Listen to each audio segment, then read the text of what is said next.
कहानी छोटे कदमों का बड़ा सपना। एक छोटे से गांव में अर्जुन नाम का एक लड़का रहता था। अर्जुन बहुत साधारण परिवार से था। उसके पिता किसान थे और मां घर का काम संभालती थी।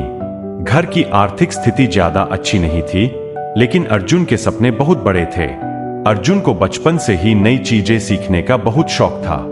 जब भी गांव में कोई नई मशीन, नई तकनीक या कोई अनोखी चीज आती तो वह उसे ध्यान से देखता और उसके बारे में जानने की कोशिश करता। एक दिन स्कूल में अध्यापक ने बच्चों से पूछा, तुम बड़े होकर क्या बनना चाहते हो? किसी ने डॉक्टर कहा, किसी ने पुलिस अफसर, किसी ने शिक्षक। जब अर्जुन की बारी आई तो उसने कहा, मैं ऐसा इंसान बनना चाहता हूं जो लोगों की जिंदगी आसान बना सके। सभी बच्चे हंसने लगे। एक बच्चे ने कहा, तुम्हारे पास तो अच्छे कपड़े भी नहीं हैं, तुम इतने बड़े सपने कैसे देख सकते हो? अर्जुन को बुरा लगा, लेकिन उसने हार नहीं मानी। उसने मन में ठान लिया कि वह अपने काम से जवाब देगा। वह रोज स्कूल के बाद गांव के पुराने पुस्तकालय में जाता और नई नई किताबें पढ़ता। कई बार बिजली नहीं होती थी तो वह दीपक की रोशनी में पढ़ाई करता। उसके माता पिता उसे देखकर कहते, बेटा, मेहनत कभी बेकार नहीं जाती। समय बीतता गया। अर्जुन ने पढ़ाई में बहुत मेहनत की और शहर के एक अच्छे कॉलेज में दाखिला पा लिया। शहर उसके लिए बिल्कुल नया था। वहां बड़े बड़े भवन, तेज रफ्तार जिंदगी और बहुत सारे होशियार लोग थे। शुरुआत में उसे लगा कि वह यहाँ के लोगों से पीछे है, लेकिन फिर उसे अपने पिता की बात याद आई, जिसके पास मेहनत करने की हिम्मत होती है वह कभी गरीब नहीं होता।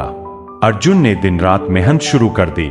उसने एक ऐसी छोटी मशीन बनाने का विचार किया जो किसानों की मदद कर सके और खेती को आसान बना सके। कई लोगों ने उसका मजाक उड़ाया। उन्होंने कहा, इतनी बड़ी बड़ी कंपनियां हैं, तुम अकेले क्या कर लोगे? लेकिन अर्जुन ने कोशिश करना नहीं छोड़ा। कई बार उसकी मशीन खराब हुई, कई बार उसका प्रयोग असफल हुआ, लेकिन हर असफलता से उसने कुछ नया सीखा।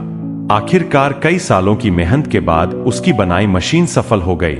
यह मशीन किसानों का समय और मेहनत दोनों बचाने लगी। धीरे धीरे उसका नाम पूरे देश में फैल गया। एक दिन अर्जुन उसी गांव में वापस आया जहां कभी लोग उसके सपनों पर हंसे थे।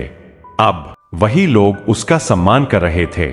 वही बच्चा जिसने कभी उसका मजाक उड़ाया था, उसके पास आया और बोला, मुझे माफ करना अर्जुन, मैंने तुम्हारे सपने छोटे समझे थे।